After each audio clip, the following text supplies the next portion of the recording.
say the game is getting old. Monday morning and your coffee's cold. Life is not what you want it to be. You need another chance to be who you want to be, yeah. You say that things don't ever change. Hi everyone and welcome to A New Direction. My name is Jay Izzo and I say it every week and I really mean it. I have another great show. Why? Because I got another great guest. Her name is Gretchen Anderson. She wrote this, I know. For those of you who are listening on podcast, because we're doing this live, because we do this live every week, this is the book right here. It's called The Critical Few, and she co-wrote this book. Unbelievable book. If you're into company culture, and by the way, you should be, because company culture, whether you want to acknowledge it or not, you have one. Okay? I promise you, whether you've deliberately tried to create a culture or not in your company, you have a culture. I promise you do. We're going to talk to her in just a few minutes. I'm telling you, this book is a dream. I don't care what you do in your business. I don't care where you're at in the chain of command. If you're a coach or consultant, I am telling you, this book is a handbook, okay? So you're going to want to listen to everything that Gretchen has to say, because Gretchen Anderson co-wrote this book. Amazing book. We're going to talk about that in a few minutes, but let's do what we do every week, right? Let's check in with you in the four areas of your life, right? The physical, the mental, the emotional, and spiritual, right? Because I believe we're four-part people. And so let's talk about your numbers. 1 being miserable, 10 being outstanding. Physically, where are you at right now? Are you a 3, a 4, or 5? How you feeling? You feeling good? Right? Maybe, you exercising, getting a little extra exercise. Have you given up on that resolution already? We're only in the first part of March, so don't give up on that yet. All right. And, are you eating right? Are you doing all the things that you need to do? Are you putting the fork down? Maybe cutting down, right? Keeping your hands out of the bag of chips, right? I was talking to somebody the other day, and we were talking about how easy it is, right? You open up a bag of chips, let's say it's a bag of like Cheetos or something like that, and the next thing you know, you've got your colored yellow all the way up to your elbow, right? So, we have to be careful of those type of things. So, are you eating right, doing the right things, and what's your number, right? And the goal here is, right, whatever number you're at. I don't care if you're a 4 or 7 or whatever the number is. The object is not to get you to a 10 immediately. I just want to get you to the next number. So what do you need to do? If you're thinking about it right now, whatever you're at physically, what do you need to do to get to that next number? Got it? Okay, good. All right, mentally. Where are you at mentally? All right, what are you feeding your brain? Remember, there's 2 halves of our brain, right? We got that left side, logical side, right? The Mr. Spock side. And then we have that right side, creative side, that artistic side, right? What are you doing to feed and grow your brain?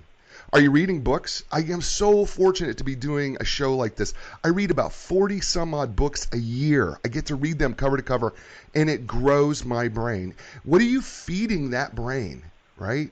What are you doing to grow that, to nourish it? And by the way, I don't care how old you are. You can always be growing your brain. Yes, your body's going to kind of give out on you, but you know what? Your brain can continually grow. And so what are you doing there to feed your brain? Got that number? Right? 3, 4, 7, 8, 9. Good for you. All right. So you got 2 numbers, physical number, mental number. All right. Scale of 1 to 10, emotionally. How are you doing? And what's beautiful about the emotional, right? We call it emotional quotient or sometimes emotional intelligence. And I love talking about that because emotional intelligence is so important to our health. Okay. And so on a scale of 1 to 10, 1 being miserable, 10 being outstanding, how well are you able to control your own emotions?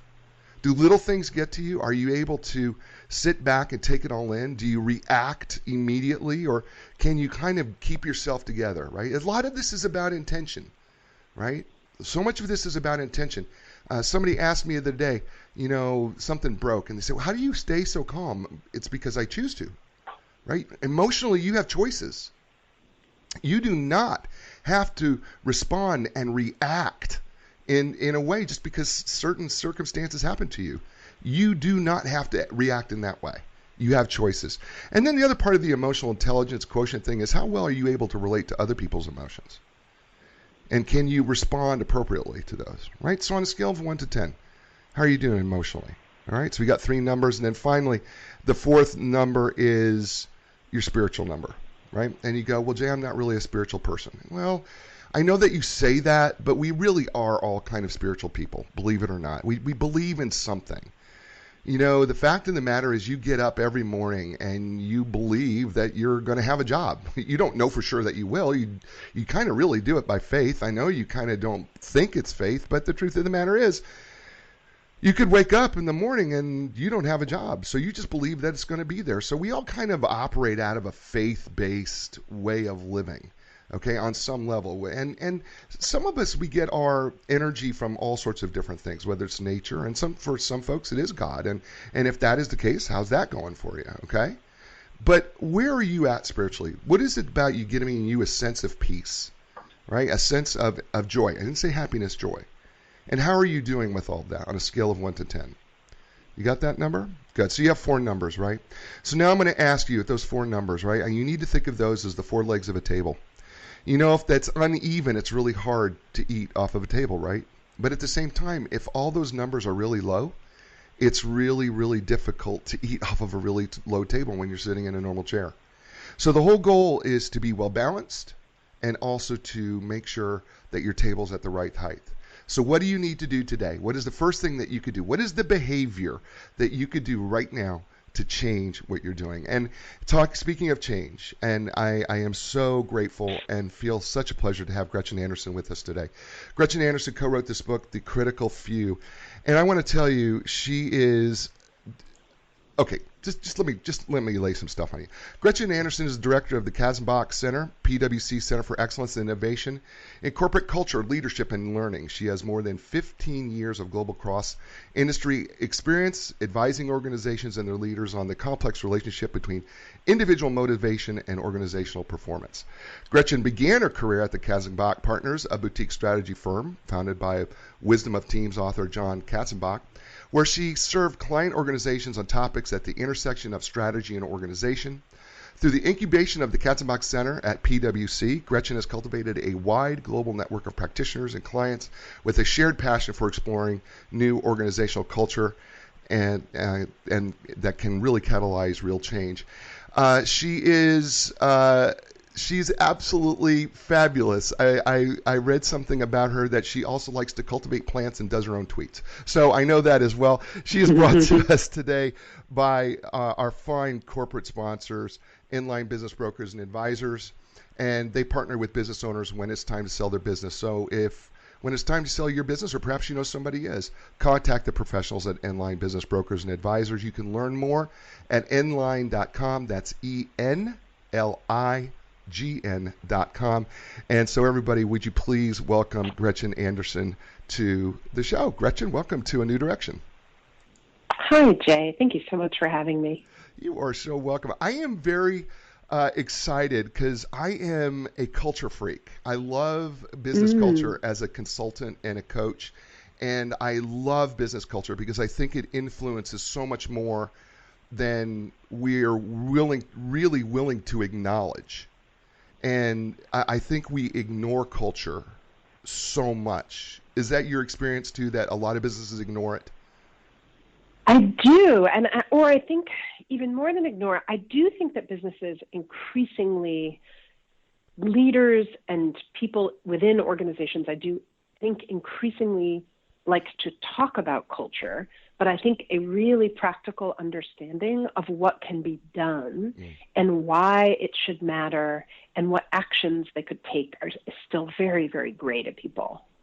Yeah, I think so too. And I don't understand that disconnect, especially in the business world, about culture, because, if we go to a foreign country, right, they have their own, unique language and their own unwritten rules, norms, and expectations, right? And we go, I need to kind of obey those things, right? And I have to kind of follow those things. But then when we apply it back to a business, we kind of lose it. It's kind of like going, oh, well, that doesn't exist. I've created my own culture. Yeah. But I think in that situation, like, you drop down in France or your family's on vacation in the Middle East or whatever that is, I think at that point, when a different language is actually being spoken, you can't ignore that culture difference piece.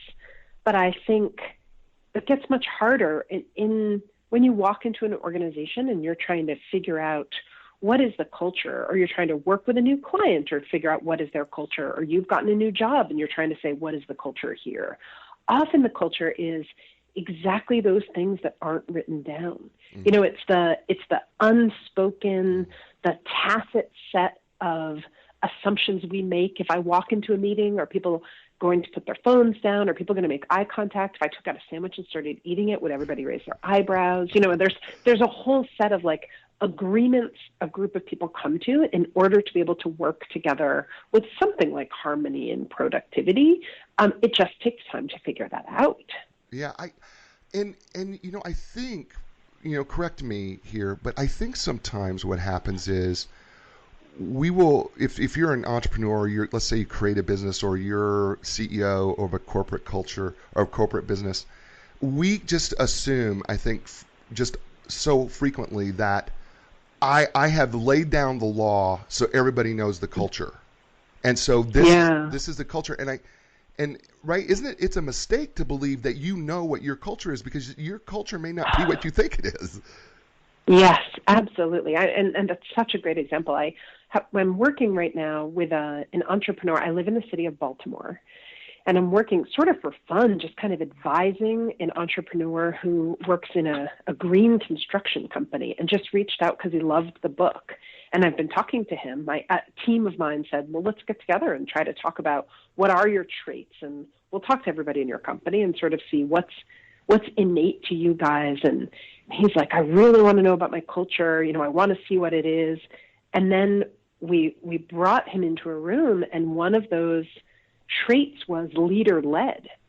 You know, and it was, as all traits of an organization are, it has its positive and its negative ramifications. You know, this entrepreneur is passionate about his business.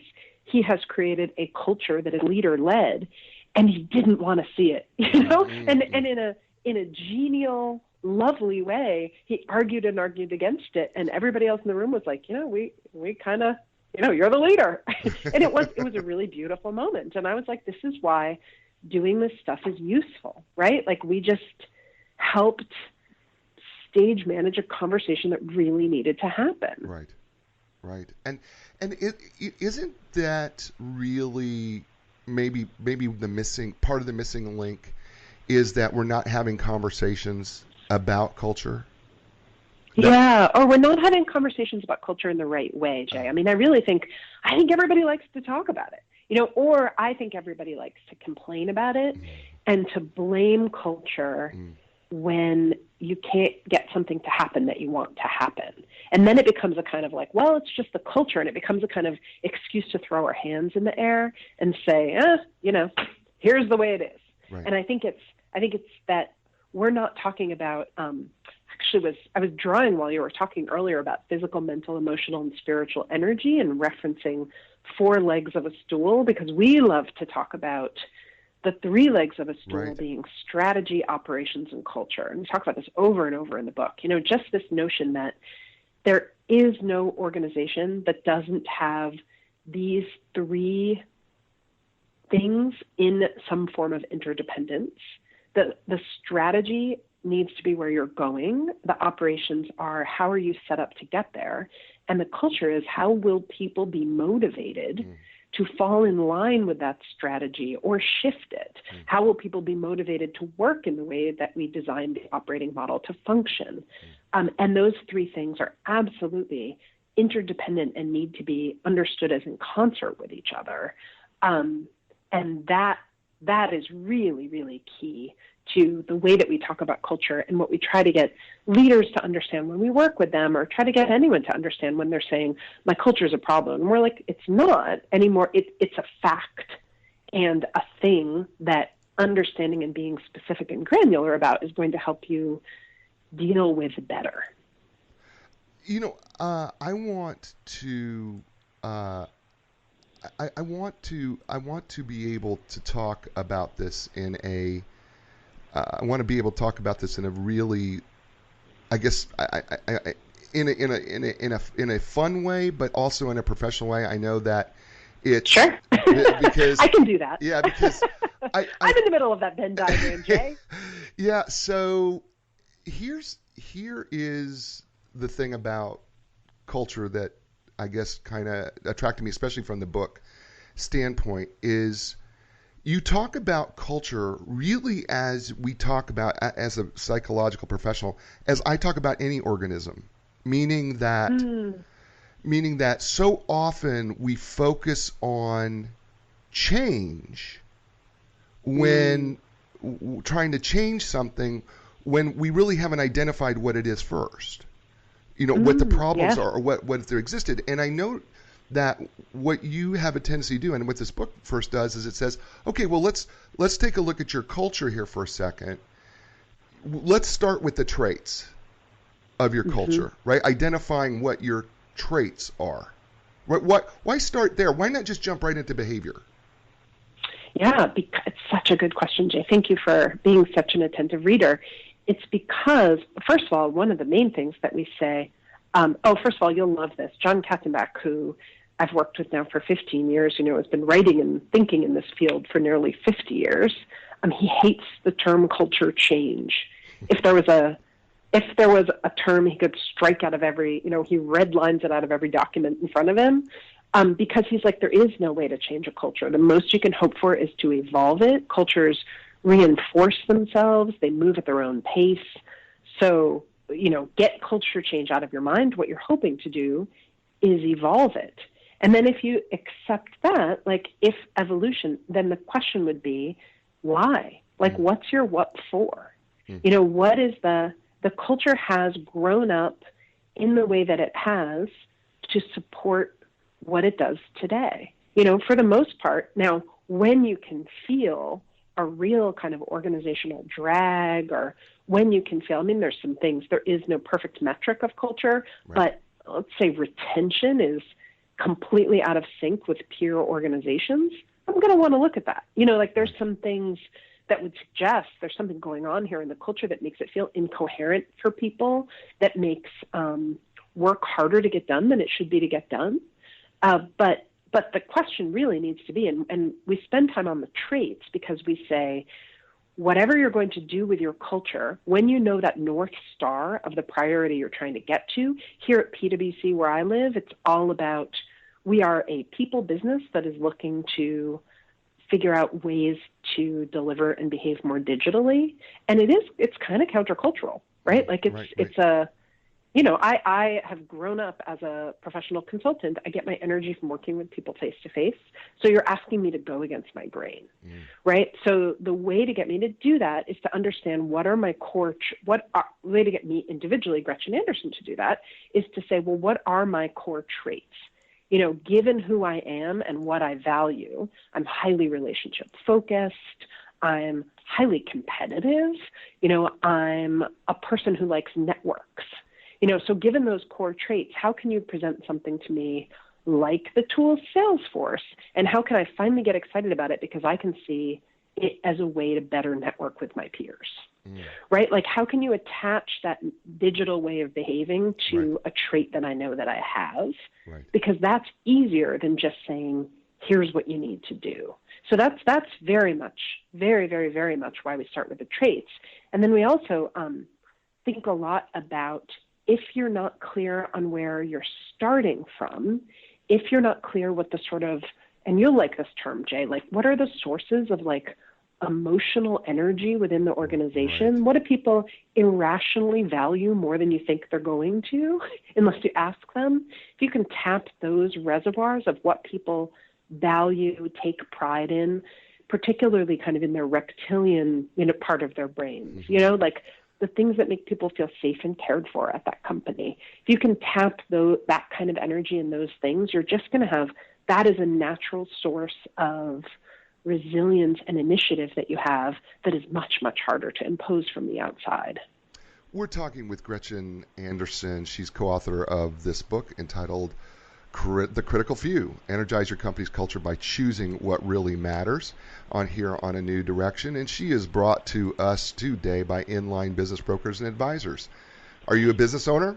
At some point, you're going to need the services of an experienced business broker. Selling your business is a huge decision.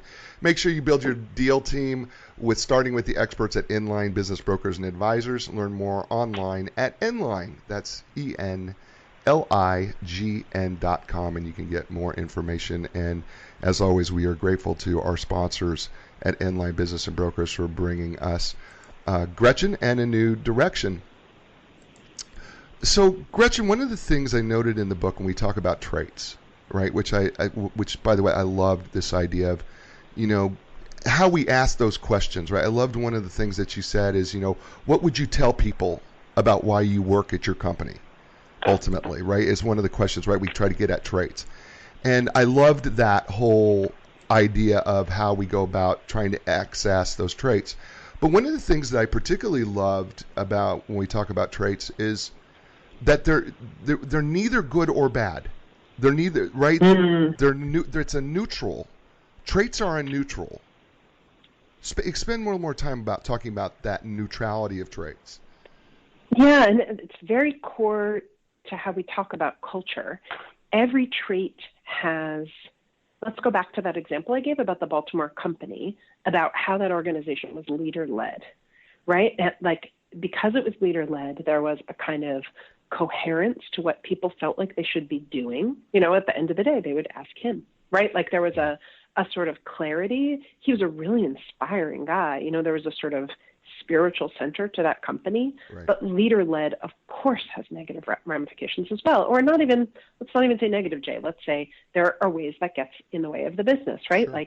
You're not growing up as many leaders because people who see themselves in that role might move on.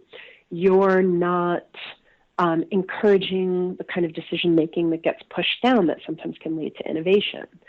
So you have positive and negative ramifications, ways that that's supporting you and ways that that's probably going to be things to watch out for, things that can get in the way. And it's really important to be able to have that dialogue in an open way within an organization, because much like an MBTI test, much like if you and I were on a team, right, and we did our Myers-Briggs assessment, right, and we defined, you as an extrovert and me as an introvert. And I am. We could find, you are? Oh my gosh, so I'm an yeah. I'm an ENTJ. I am an ENTJ. Yes. Yeah, that makes sense to me. I'm actually an extrovert too, but let's call me an introvert. We have conversations when something comes up. We're like, oh, it gives us a non-evaluative way to talk about things that are happening, ground our conversation in a way that isn't like you're right and I'm wrong. Right. It gives us a way to say, these are our core traits, which are neither good nor bad. That's what we propose about traits, right? Only we're not proposing them in sort of these 4 precise dimensions. We're kind of saying your core traits are thumbprints. They're like a fingerprint of what your organization is, and they've sort of built up over time and supported the way that you do business for a reason. And understanding what those traits are and getting people to kind of agree on them and starting from them is really core to having a conversation about culture that is grounded in who are we and what can we do better, rather than grounded in that hand-wavy, the culture's getting in the way moment that I talked about in the beginning. It's the very beginning of, yeah, okay, here's what we are, here's what we do well, let's try to do a little more of that. Right. We're talking with Gretchen Anderson, co-author of the book, The Critical Few, outstanding book. By the way, for those of you who are listening on podcast, you don't know everything that's going on. We do this show also Facebook Live, and we've been having some issues Facebook Live, so it's been in and out. So I want to apologize to all these people who have been trying to watch this Facebook Live and it keeps shutting off. I just want to let you know, I don't know what that is. It's a Facebook issue. It's not our issue because we are doing just fine online. So can't explain it, so I just want to apologize to you.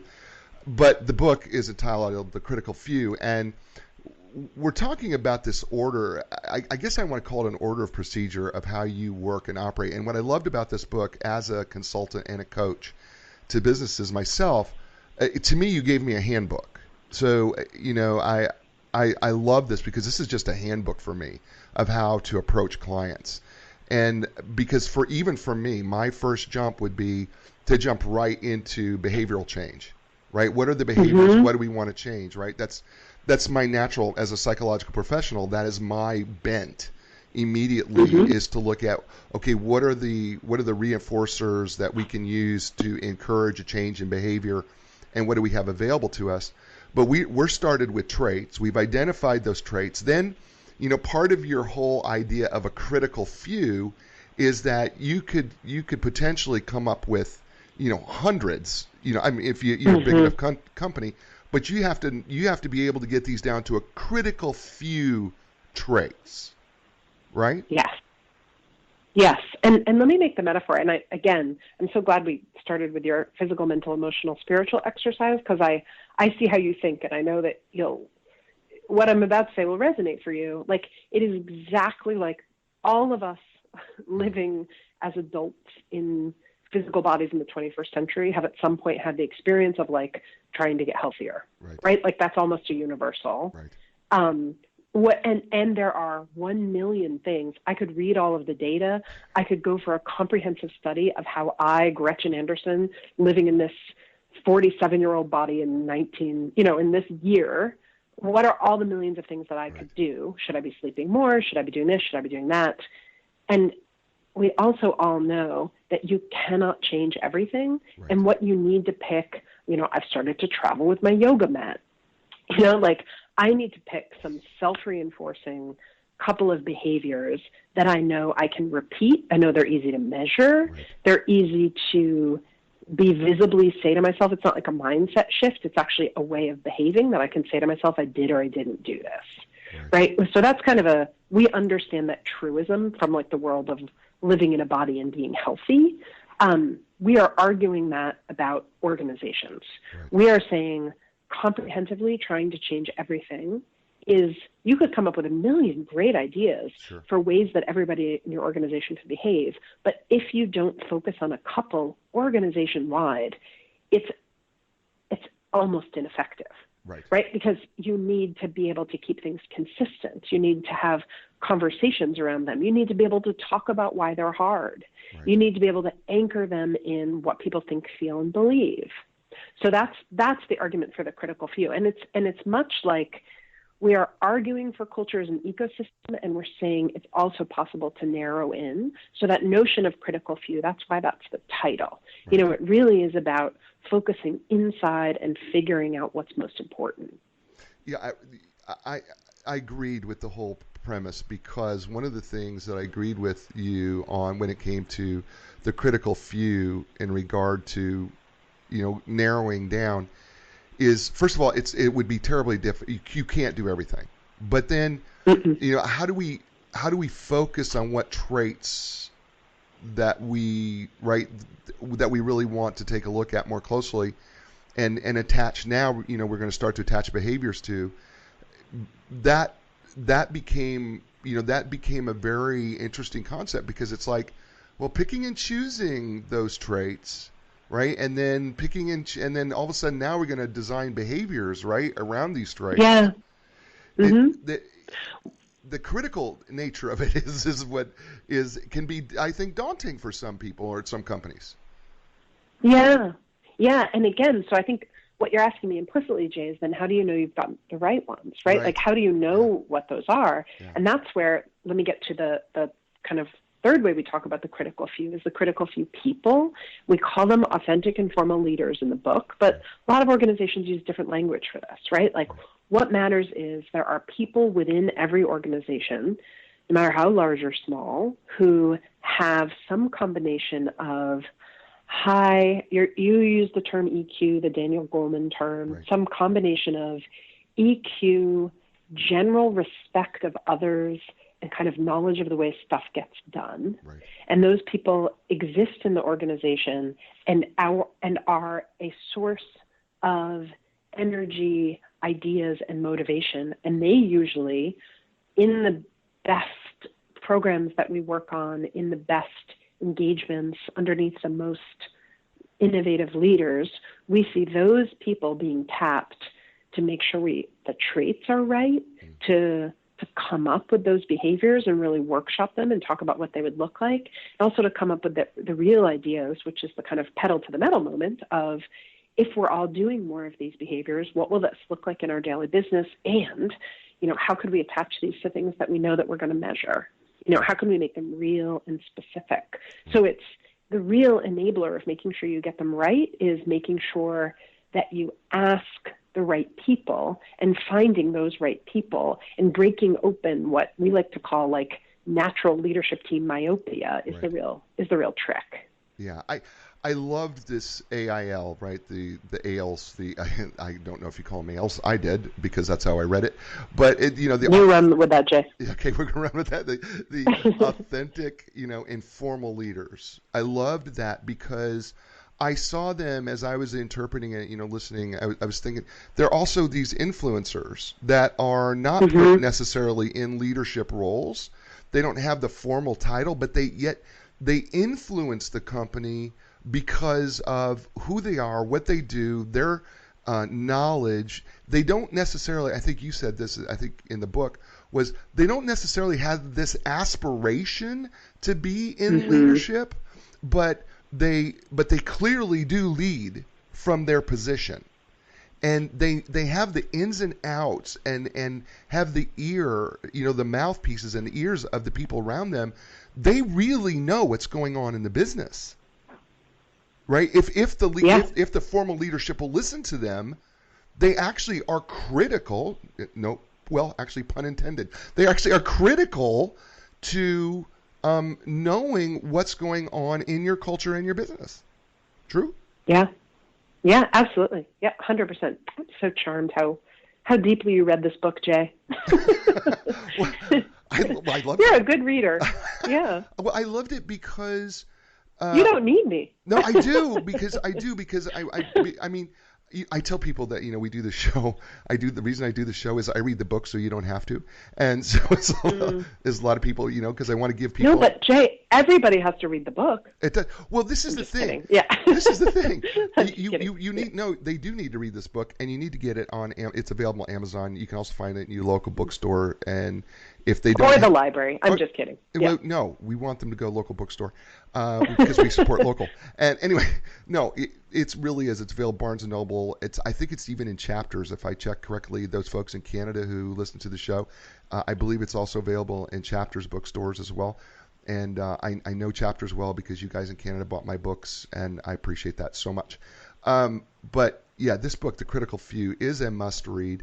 And this is not, by the way, put on your big girl pants and your big boy pants, because this is not going to be one of those casual reads where you're going to just go, oh, no. You're going to dig into this thing, and the more that you dig into this book, the more that you're going to find that there are things that you can do in your business and in your culture that are going to make a really significant change and impact into what is currently happening and is going to influence where you're going in the future. And that's what's so amazing about this book. Like I said, as a coach and a consultant, I found this book invaluable. It was literally like having Gretchen and James and John sitting with me and telling me, Jay, this is how you need to coach. And that's the way I found this book. The appendix in the back, by the way, is unbelievable. They give you all the examples. They give you everything that you need. You have the ability to utilize a lot of their tools. They have them available in the back of the book. It's just fabulous. And we're talking with Gretchen Anderson, who co-wrote this outstanding book that you need to be purchasing immediately. And by the way, what better time? You're looking for a summer read, right? Because we're getting closer and closer to spring. I know it's cold for many of you who listen to the show, but spring is coming. I promise, it is coming. And you're going to want a summer read. I really am recommending The Critical Few to be part of your summer read list, because I promise you it's going to grow you. I promise you it's going to grow you. One of the things, as a guy who went to graduate school and studied under B.F. Skinner's last student, she was one of my advisors. I couldn't help but enjoy what you said about behavior, and that is, and it's actually a quote from another book, but it is that we will change our thinking faster if we change our behavior than trying to change our behavior by thinking. Yes, it's Jerry Steinem. It is easier to act your way into new ways of thinking than it is to think your way into new ways of acting. I love that. I wish people would grasp that concept, because because we spend so much time trying to go change your thinking, it'll change your behavior. And I'm like, oh no. Yeah. Change your behavior, it'll change your thinking. This is why I tell people all the time, you know what? Fake it till you make it works. Yeah. Well, and they really are highly interdependent, though. Like a little bit of the tension, the culture, the mindsets versus behaviors debate in culture is a little bit like behavior modification versus psychotherapy, right? Right. Like it's like do we start from trying to figure out history and what is our issue inside, or do we start on behaviors and kind of focus? And I think the data around that is telling us it's 100% both, right? Like, Sure. no, that battle will never be over, because it's the tension between them that the really best psychological work with individuals happens, right?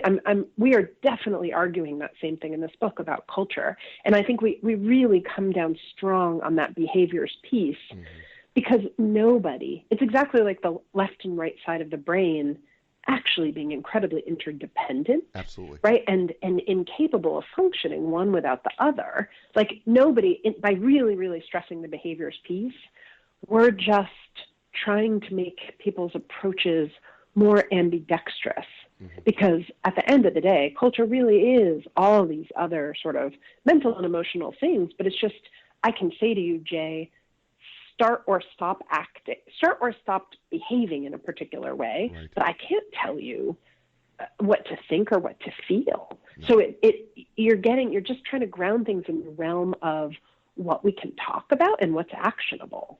Yeah. Listen, Gretchen, I am I wish people would spend more time just focused on behavior, because, it lends itself to another piece that we're going to talk about in this book.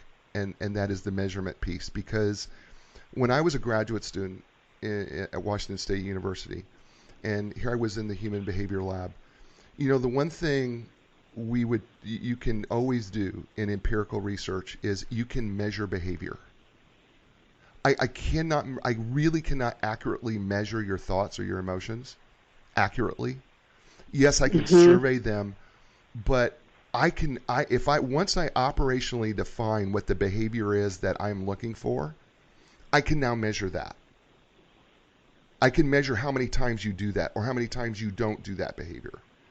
I can't do that with any other concept. Yeah. And I don't know that businesses, and you do so many more businesses than I do, work with so many more businesses than I do. I don't know that businesses really have grasped this whole notion of, if you really want ROI and measurements, you need to start measuring behavior. Yeah, and I think it's also the approach to measurement we talk about in the book. I mean, this is really the frontier, and this is also where I think the next book is, because I think we're living through a moment that there's better snail trails of data about how people actually behave kind of available through their online presences than I think we could have dreamt of 10 years ago. Yeah. And I think that allows us to know things that we didn't know before about how people attach sort of attention to action. But I think you need to constantly be measuring anytime you're trying to do some work, if you're trying to evolve. Let me go all the way back to my green construction company, right? Like if those leaders, if the group of AILs he got together and said, you're going to be my culture champions, they're going to need to think about those ways of behaving and how they attach to things that we measure in the business, because it is if that work of culture is hard, what makes it move forward is people seeing and being able to put their finger on real differences and changes, right? If their win rate on proposals they've bid for has a jump, I mean, that's a big aspirational one, or if more people are showing up and being at their desks every day, or if, your customer feedback is suddenly like times X. If you say, here are the things, if we really behave in these new ways, here are the places where we might see some change, and then you see some change, that is the most rewarding and self-reinforcing documentation. That is so much better than any memo from the CEO talking about why culture is important. That is so much better than free snacks. Right. That is the reward, and then it grounds people in. You're reinforcing the way you want people to behave rather than just making them feel good. right? And because people want to believe, fundamentally, what I've taken through decades of working with John Katzenbach is a sort of fundamental faith in the idea that people want to feel like their daily work is helping move a larger whole along. Right. You know, that kind of alignment between I and we is a source of joy for people. And the culture work and culture alignment and what we talk about in the book is about how do we create institutions where that's happening for people more often, more of the time. And I mean, I really do believe in that as a kind of higher order good. Oh, I could not agree more. I mean, and the truth is, we, regardless of what your position is in the company, we want to know how we fit into the bigger picture. We all do. We want to know that we matter, right? We want to know that what we want that deeply. We want that in our veins. We do, and you know, it's interesting because that transition that happens behaviorally, I think, and you tell me what your experience tells you, but you know, we would prefer that whoever the person is, that they're rewarded intrinsically, right, inside themselves. But so frequently, it's got to start, at least I believe, and I think this is what you lead to in your book, is that, you know, the CEO or whoever the manager or the management team is or whoever the leadership team has to buy into it where they are reinforcing the behavior initially so that they can you know, eventually get it intrinsically, because I don't know that it starts intrinsically. I don't know. Help me with what your experience is there. I think it has to start intrinsically, because I think it has to be like seeds cultivated from within. Okay. You know, I think the good news and the bad news is that the best parts of your culture are already inside of it. Oh, okay. Good. Yeah, I know that's good. Listen, I always wonder, because I think so often it's a chicken and egg problem. At least for me, it's a chicken and egg problem. For you, it may not be. But for Jay, it's a chicken and egg problem of wondering, is there something inside me that's ready to reinforce my behavior appropriately? Or do I have to have that pulled out of me because it's acknowledged by somebody that says, you're doing this particular behavior and this is really a great job, and they're selectively reinforcing me by encouragement or words of affirmation or in some way that triggers that, you know what, I am pretty good at this, you know, because he's told me or she's told me that now I get it. I can now, I've always, it's one of those curious questions. And, you know, as I'm, you know, I read every book critically, and I was thinking about that. I was like going, you know, when does that happen? Because I'm not so sure, you know, when we focus on behaviors and we look at behavioral change, which is, by the way, is hard. Okay. Change is hard, right? As you explain, we don't do it well. We even if it's good for us, we don't do it well. Right. So, yes. So, I mean, how do you pull that out? Yeah. I think like any chicken and egg question, like we'll never answer that one because it's 100% both, right? Like it is that, and it is that, like, if we speak of the individual, it is that external reinforcement. Like let's go all the way to like addiction as a behavior change with individuals, right? Like, as anyone knows who's gone through the pain of watching someone struggle with addiction, that has to come from an internal decision. There is no way a group of people can surround someone and tell them that they need to change, right? Like that has to be an individual decision. But as you also probably have witnessed with anyone you know who's struggled with this, there's tons of external reinforcement that supports all but the most ruthlessly autonomous of people in recovery, right? Like it's 100% both. It's an individual decision. And that's a very dramatic example, but I think that's true of any individual's attempt to change behaviors. You know, you have to create a system that will reinforce it, but a decision to change needs to start with you and then to go all the way to an organization-wide level. If we're talking about organizations, if we say every individual's change has to start with them, we as leaders or influencers sort of wash our hands of the issues, right? Like we have to believe that people make choices of whether they're showing up and how they're working together and all of those things.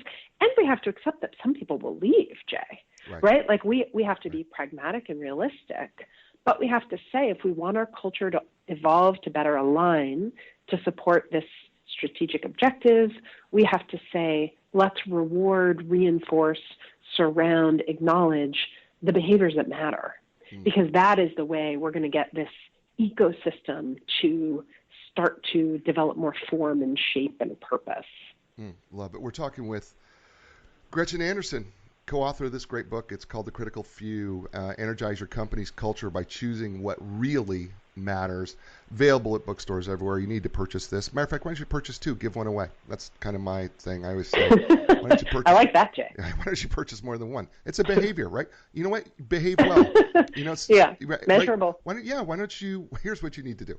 You just need to find me, and you know that I'm all over social media and the internet. You just need to find me and just say, hey, Jay, I purchased 4 books and I'm giving them away to friends. Good, let me know, and I'll pass those along to Gretchen.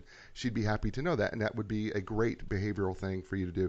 It's Critical Few. Fantastic book. Really is something that is going to, I promise you, will change you. Will change the way, if you are in management, if you are C-suite anywhere, if you're in leadership, and I don't care if it's profit, nonprofit, this book is really a game changer. I wrote that to PJ Lorenz. I said, this is a game changer book, because it really is a book that it is going to change the way you think about where you work, how you work, what are the things that the people around you are doing.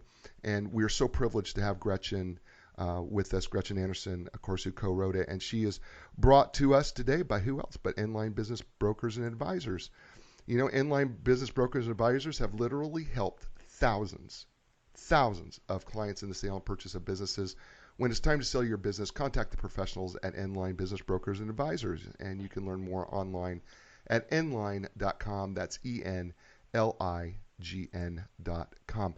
So, Gretchen, one of the premises that in this book that I think comes out, and I really want people to hear this from you, because I can say to somebody like John Hanson, I could say to him, John, it's going to take any sort of implementation that's going to have some sort of an evolutionary effect, meaning that a change over time is going to take time. There is no such thing, right? Or is there overnight success? Is there, when it comes to these type of changes that we're talking about? No, I don't believe in overnight success when it comes to culture. I think that there are quick wins, and I think those quick wins are important because, as we were talking about earlier, related to measurement, they become reinforcing. Essentially, what a quick win does is it becomes a proof of concept for people that an organization actually can change. You know, we all have sort of a natural skepticism that changing how people behave is possible. You know, right. Like we naturally, it's easy in our cynical minds to just think that's the way things are and to be sort of fatalistic about it. So I think any kind of a shift in energy, a shift in equilibrium is really important. I was working with a leadership team recently, and I spent a long time talking about how things could be different given these circumstances and those. How could they become more externally focused organization-wide? You know, lots of conversations. And I asked them to land on a single behavior that if everybody did more of, just on that leadership team, and the behavior that they came up with was never send an invitation to a meeting without defining what the outcomes of the meeting are expected to be and what you'll do before you walk into the room together. Now, that's radical. Like, it's kind of boring, you know what I mean? But it's not. Like, it's so radical. Think about if every meeting you had on your calendar, someone did work before they walked in and we had decided beforehand what the outcomes would be, you'd have less meetings, and you'd have meetings that were to the point and really effective, and you would have more time for those external customers, right? And even the energy of realizing that there was one behavior that if everybody tried to do it, acknowledging that it would be hard and that they would need to make that change, that was a kind of like, I felt like I was walking out of the room with them with a kind of quick win that they'd even landed there. At the same time, A, is that going to change everything? No. B, did all of them even do it? No, because of course it was hard. Sure. Right? Like they had a lot of things that reinforced the previous way of behaving, including the expectations of everybody else who wasn't in that room. So it takes time to make simple things change, and yet simple things changing are the ways that we get to much bigger changes. See, and I love simplicity because I think simplicity is elegant. I think it's I just find simplicity to be elegant. I also find it to be very difficult sometimes to convince sometimes certain leaders of that simplicity is your best friend, because sometimes they want a clever acronym, right? That doesn't necessarily fit. And I, by the way, I love that whole meeting thing. I would go if I knew that I know what the outcomes were going to be at the end of a meeting. Just that alone. If you told me that these are going to be the outcomes that we expect at the end of the meeting, I would show up to that meeting. Right. I mean, right? I mean, just even if you gave me that. Yeah.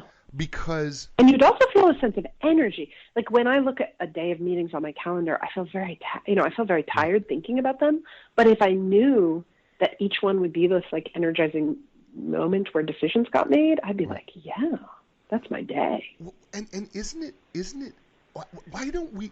Gosh, it's such a simple thing. I'm thinking about what you just said here about meetings. I'm like going, who goes to a movie, right, where they don't look at what the synopsis is and what the what is the movie about, right? Of what the movie is. You pick your movies based on it, right? Yeah. Why would you not make sure that your meeting was like a movie? Here's the synopsis, and this is what you can expect. It's going to be an action. Okay, this is going to be an action flick. This is an action meeting, folks. Get ready. Yeah. And I think, but again, all the way back to the point of the book, like that particular behavior would work if. I mean, also the reasons you wouldn't do it all the time is A, it's harder. Right. B, sometimes the point of a meeting is just everybody share ideas of what they're working on, and that's valid. Right? Like the caloric energy to make every meeting that decisive and powerful might not be worth the effort. It's like, so again, it gets all the way back to, I would say to you, Jay, before you get super excited about running with that idea, what's the problem we're trying to solve for? Right. What's the priority here? Like, it's going to be hard to change. If you're going to really focus on changing that particular behavior, the other ones are going to fall away. Is this your yoga mat in your suitcase? Right. Right now, okay. Wow, you did a callback on me, Gretchen. When I did stand-up comedy, and I failed miserably, by the way, we use callbacks, right? Something we said earlier, and then we call it back later. And you did a callback on me. That was beautiful. Thanks. I still think I understand what you're saying, but even let's say it's an idea meeting. If you told me, you know what, this is an idea meeting. Here's what you can expect. We're going to have great ideas at the end of the meeting, I would go, I'm in for that. If that's all we're doing is ideas, at least I can be ready to contribute with something that's going to be changing, right? I mean, to me, I would love to see that, in a meeting. I know it sounds so simple, but it's just at the same time, I'm like thinking, wow. Yeah. I would love to have that. Movie trailer, right? Give me the meeting trailer. Well, also, but that's you in the business you're in, right? Like you're in the ideas business. Right. You're creating something every day and you're doing something hugely creative. Right. Most of us aren't, right? Most of us have there's a functional reason where I need to be in 75% boring meetings. You know what I mean? I've got, and I think that's okay. Right. I think being really pragmatic and realistic about things like that is part of what this book is about and what I think I'm preaching for. Right. Yeah, I know. And by the way, you're preaching, and I love it. And listen, I'm part of your congregation. Trust me, I am part of your congregation. Do you know that we've been on almost an hour? Oh no, I never would have guessed that. What fun it's been. It's been a pleasure. Blast. This has been a blast. I got to tell you, I really enjoyed this. I tell people when they do this show, I tell the authors, because I interview the best-selling authors all over the world, and it's such yeah, that's me. You nailed me there, Jay. I know I did. 'Cause, but you're fabulous. You're really you're fabulous, and I love the fact that we've chatted about this book, and I love your book. Again, it's called The Critical Few, and it's Energize Your Company's Culture by Choosing What Really Matters. You need to pick this up. You need to read it. If people were looking at my book, I'm pretty sure there's more yellow highlights than there are actually white, because I literally almost highlighted the entire book. Matter of fact, I went through a brand new highlighter pen. That's how much highlighting I did on this book. So, Gretchen, before I let you go, I ask every guest before they go. The show is entitled A New Direction, where we help people find a new direction in their life or their career or their business. If you could share with people, for you, based on the critical few, what would be a new direction that maybe you would share with our listening audience? A new direction for myself, or a new direction that everybody should take based on this? Yeah, for everybody. Yeah, that everybody should take.